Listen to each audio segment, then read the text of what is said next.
The horror genre has been known as one of the more different genres to come into the film industry over the last few decades. Unlike drama, comedy, and romantic films, this genre stood out because of its focus on, well, horror. This genre focuses on terrifying its audience and eliciting fear with graphic content like blood, gore, and brutal objectry, and do so to invoke the nightmares and fears of viewers of unknown entities for entertainment purposes. There has been many ways for filmmakers to elicit this, through slasher,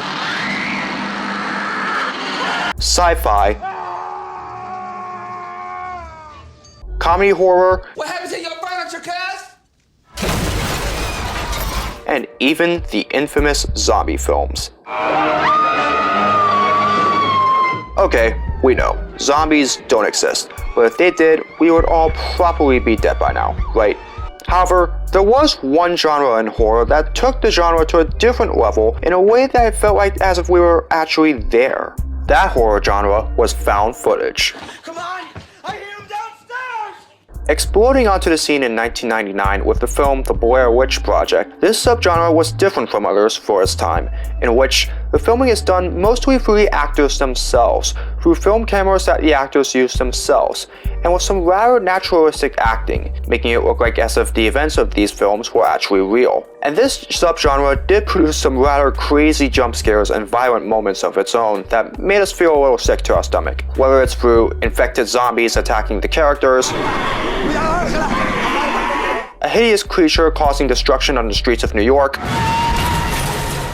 or just a simple dead body being hurled at us. Yeah, needless to say, these moments did scare the living bejesus out of us from time to time.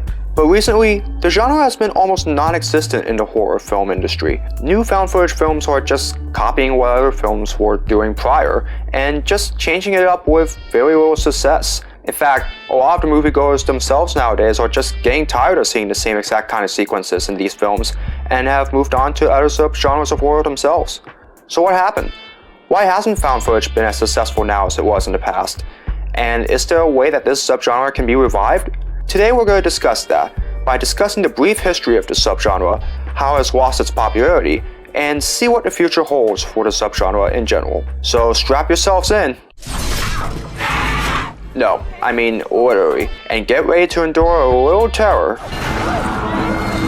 Because this is why found footage died out.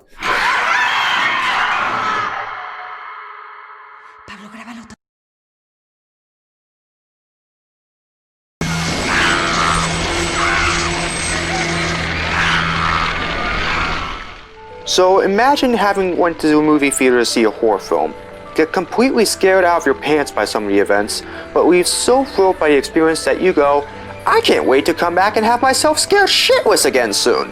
That was what life was like during the horror genre in the 1970s, as this was around the time the genre was starting to become increasingly popular in cinema. There were so many horror films that had become hits in theaters, like Alien, Dawn of the Dead, The Texas Chainsaw Massacre, and of course, Jaws. Yeah, don't even get me started with that one. The genre itself was starting to become its own beast at the time, and for some reason, it felt like as if it was only going to continue to grow from there. But what if there was a way to make it feel as if the viewer was actually there with the characters, and got one step closer to the carnage itself? Well, that was what director Ruggero Deodato and producers Franco Di Nunzio and Franco Pelaghi decided they wanted to try, and in 1980, they decided to find a group of unknown actors and do a film in the Amazon rainforest of Colombia in which the actors shot themselves interacting with an indigenous tribe and document their experiences themselves. They called it Cannibal Holocaust. Oh, good lord. It's unbelievable. It's horrible. Deodato had become inspired to make the film after watching coverage of terrorism caused by the Red Brigades in his native Italy, and decided that he wanted to make a film as if it was part third person, part journalistic, in a way that was almost like if it was an actual documentary. The plot of the film goes like this. an anthropologist from New York University named Harold Monroe led a small team of guides in an attempt to find the whereabouts of an American film crew that went missing while documenting the cannibalistic tribes. And while there, they ended up coming across the film cameras and skeletal remains of the crew, and they reached an agreement with the tribe to claim the footage in exchange for a tape recorder with music while sitting for dinner, eating the meat of dead animals that they had slain earlier in the day. From there, back in New York, they view the footage of what happened, in which we then end up taking the roles of the slain filmmakers themselves. Here, we see the group cause a lot of carnage in the film, burning a few huts, eating the parts of dead animals, and even raping a child member of the tribe. After seeing the child then impaled on a pole, the tensions went to its boiling point, in which the group then attacked the tribe, only for themselves to be killed off one by one in doing so. The executives viewing it were so disgusted by what they saw that they reversed a decision to air it on national TV and ordered the footage to be destroyed altogether. This film was completely different from others at the time, as it looked like it was an actual discovery of the footage, and the way the film was shot itself made it look like the events of the film were actually real, when in reality, it was just like every other horror film there was. At the same time though, it was also extremely controversial, particularly with its content. There was a lot of it in there that left moviegoers so sickened, like animal cruelty, blood and gore, and even nudity and mutilation of bodies, that it had essentially become the most graphic film to have been released at the time. So graphic that it was even banned in countries like Italy and Australia when it was released on February 7, 1980. Filming the movie itself proved to be problematic, as there were several delays in film due to changing weather, and even tensions within the crew and actors as well. Several of the actors in the film itself had even protested some of the stuff that they were doing in the film, with Robert Kerman, who played as Harold Monroe in the film, even claiming that Deodato himself was very hostile towards the crew and cast members himself, stating that he was particularly sadistic to people that couldn't answer back, people that were Colombian and people that were Italian but could be sent home. In fact, Deodato himself was arrested and charged with counts of obscenity and murder, as there were multiple claims that the actors were actually killed on camera in the lights of a snuff film, though the charges were dropped later. In addition, several movie critics were appalled by what they saw in the film, with one critic, Nick Shager, criticizing the brutality of the film, saying that, as clearly elucidated by its shocking gruesomeness, as well as its unabashedly racist portrait of indigenous folks it purports to sympathize with, the actual savages involved with Cannibal Holocaust were the ones behind the camera. Robert Furstring of AllMovie also shared those same concerns, by saying that, while the film is undoubtedly gruesome enough to satisfy fans, its mixture of nauseating mondo animal slaughter, repulsive sexual violence, and pie-faced attempts at socially conscious moralizing make it rather distasteful morally as well. There's actually a pretty good explanation video of this film by a horror film critic named Ryan Hollinger that perfectly explains why this movie was so controversial by its standards at the time. I'll leave a link to it in the description below for you to see. Either way, this was still an interesting concept for its time, and it started a trend for films like this to become a fixture in the horror genre for the next few decades.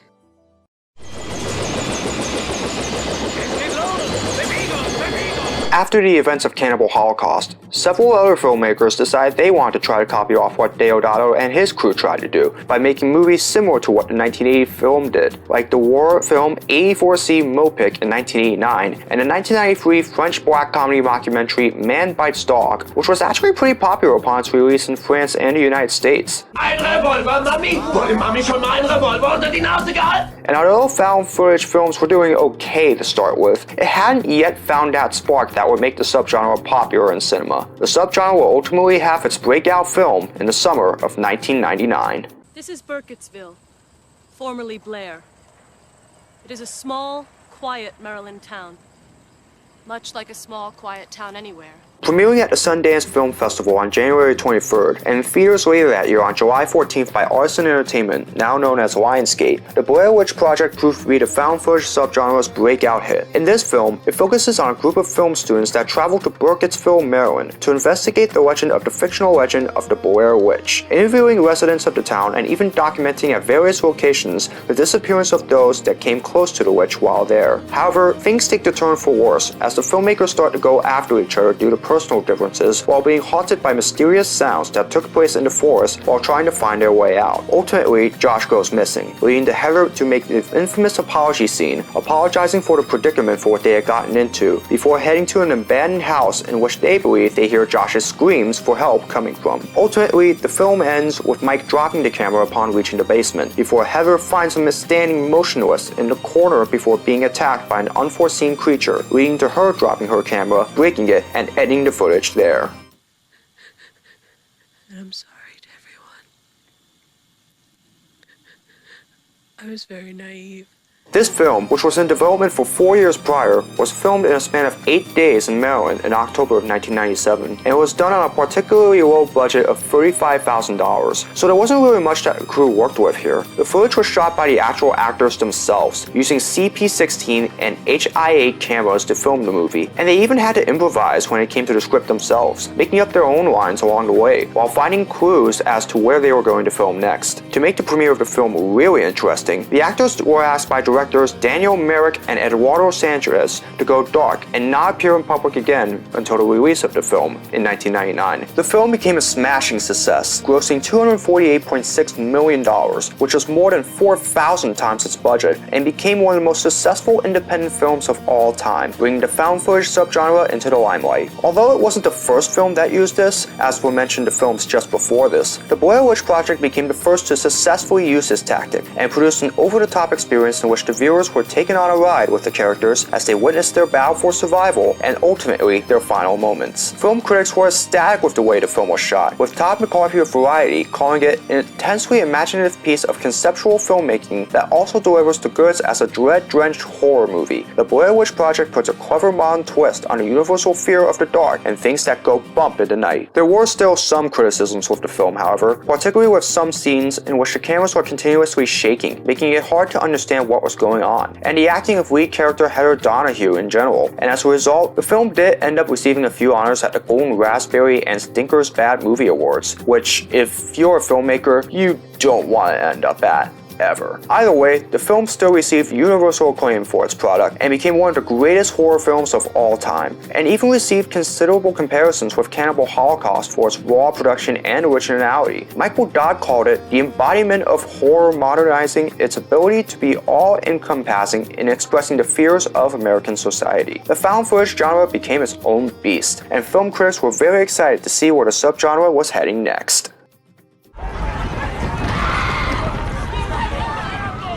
The success of the Blair Witch Project forever changed the horror genre, and throughout the 2000s, there were multiple other films that were released through the subgenre that managed to make it onto the big screen as well. Some of the big production companies like Paramount, Universal, and the aforementioned Lionsgate even got involved with the subgenre too.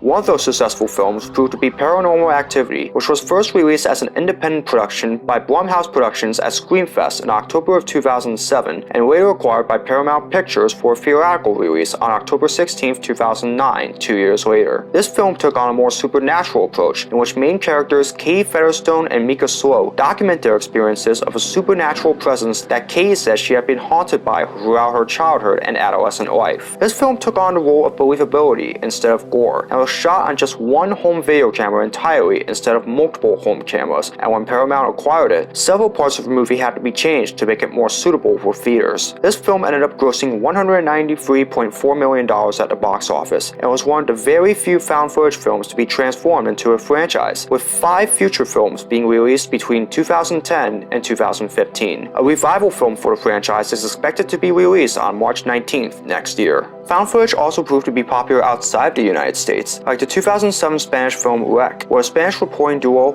Angela and Pablo, went to an apartment in Barcelona while documenting the city's fire department, only to be attacked by infectious humans that had turned into a form of zombies. Some other popular found footage films to take place during this time were 2005 Japanese film The Curse, 2008 monster film Cloverfield, and 2010 Norwegian dark fantasy film Troll Hunter.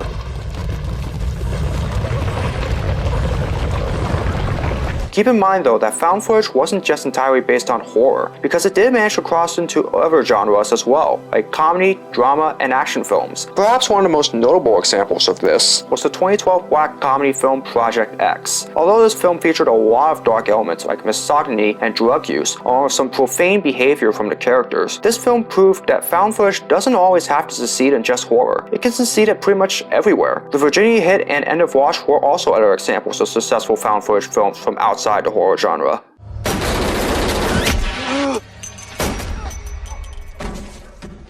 I lit that asshole up, man! Unfortunately, found footage has not been as successful now as it was in years past. Many of the independent or major production found footage films that were released in recent years, like The Gallows and Blair Witch, the 2016 sequel to the Blair Witch Project from 1999, have done rather poorly at the box office and with critical reception, and there are barely any signs of life from the found footage genre in theaters as of recently. So what was it that caused the found footage genre to die out? Well, I think this can be based off of 4 reasons. The first of which is that many of the films that have been filmed since the likes of the Blair Witch Project and Paranormal Activity have tried to change up the way the subgenre, at least the horror part of it, was seen. And at times, it seemed as if it was just taken a little too far. Some production companies tried to just change some of the ways that they did these films, like changing up the CGI effects, and even tried to produce films from other products like computers and phones instead of the usual video cameras. And it just hasn't worked. They haven't produced the same scares and thrills that early films did, and it just took away from the excitement that found footage used to be. Just take a look at the 1999 film Blair Witch. Yes, it wasn't perfect for its time, but it still captured the goosebumps and chills that viewers had with its pictures and effects when it was released. The newer version of Blair Witch was just more bland with its changes, and it made it look more like it was a sci-fi film instead of horror. If production companies had just stuck with what worked previously when it comes to filming techniques, I think they could have continued to be successful in theaters. The second reason was because production companies just tried to take each series a little further than it should go. Some of them even tried to just copy off of each other, and even expanded them into movie franchises. For example, after REC came out in 2007, Sony tried to make an English version of the film called Quarantine, which was released in October of 2008 with the same plot but in a more different setting, and it just didn't do that well. It just didn't capture what made REC so popular, and it even took away from the success of it. And I already mentioned Paranormal Activity. That became a movie franchise, and films were also released in 2010, 2011, 2012, 2014, and 2015, in which they tried to build on the story of what happened in the first film. And each film after the first film in the franchise, it did significantly worse. The thrills that the first film of the franchise featured was gone, and every movie afterwards felt like as if the same thing just kept happening. Just like the first reason, they could have just put the stamp on it after the first film instead of trying to expand on it, or in the case of Quarantine, try to mock off of it into its own version. I don't know what the 7th paranormal film will do, but hopefully it can end what has been a downward spiral for the franchise. The third reason was because in some ways the attempts by production companies to take it to a completely different direction and try to take it into avenues outside of horror. I mean, I can understand why they would do this, but I don't think it's done well in producing the energy that horror found footage films have done. I mean, Chronicle, which was released in 2012, did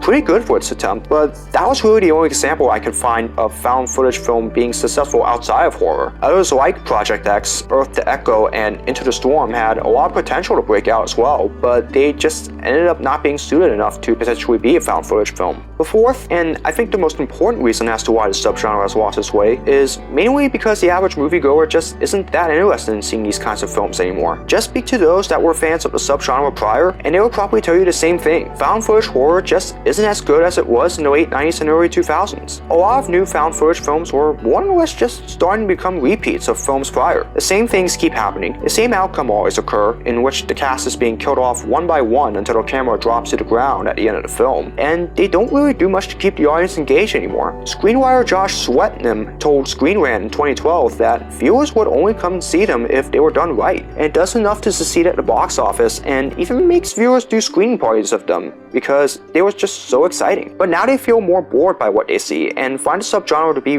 more of a running joke. The realism of them is just gone, and the viewers just don't want to sit around for 80 to 90 minutes and figure out what happened anymore. Plus, as a genre as a whole, horror isn't as popular now as it was during the 70s, so the feel of them just feels like it was gone. And as a result of all of this, it's led to a complete decline of the subgenre altogether. People just aren't that interested in found footage films right now, and it's leaving many to wonder if it really has run its course.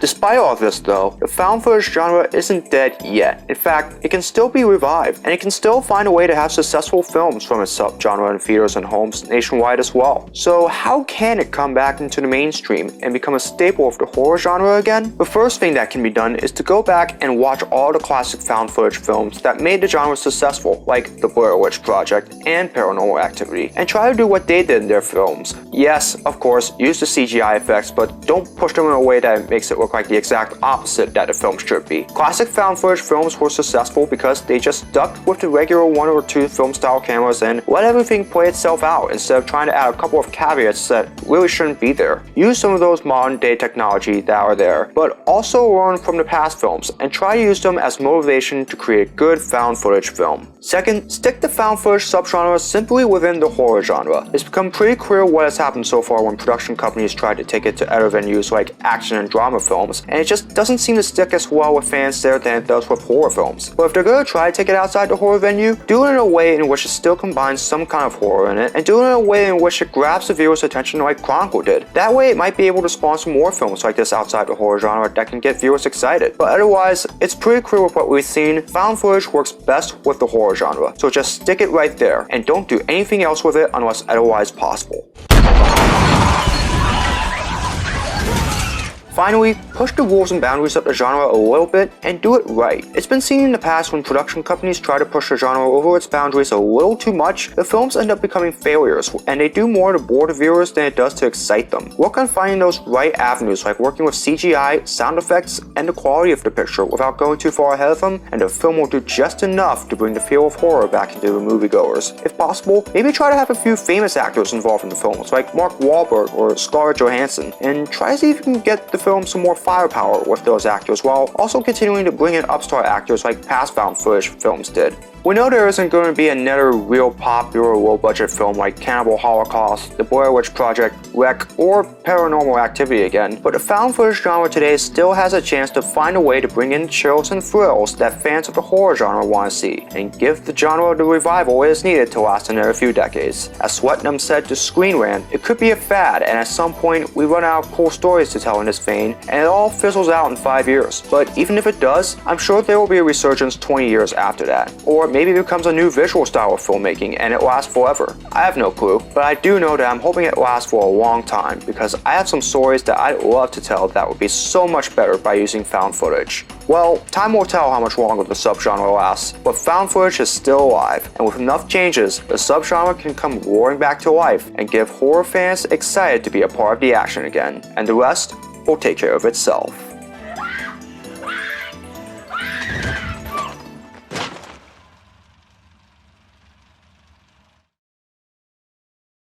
Thank you for watching this video. Feel free to check out some of my past work here, and subscribe so you know when my next video is released. Also, be sure to follow my social media down below. Thank you for watching, and I'll catch you next time.